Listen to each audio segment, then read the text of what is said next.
ナイス。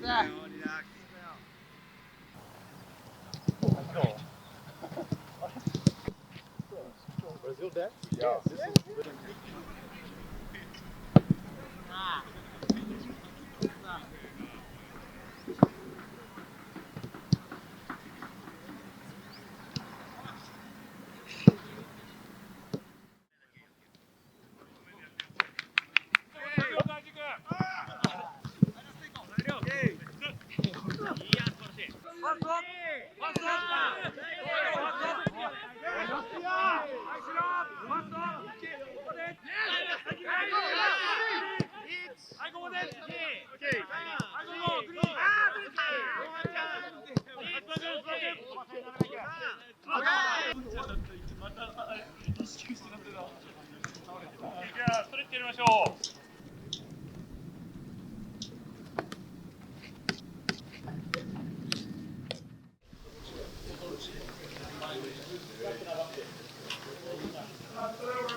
伊藤選手、2週間キャンプ、沖縄でのキャンプ、今日で最後ですが、どうでしたか？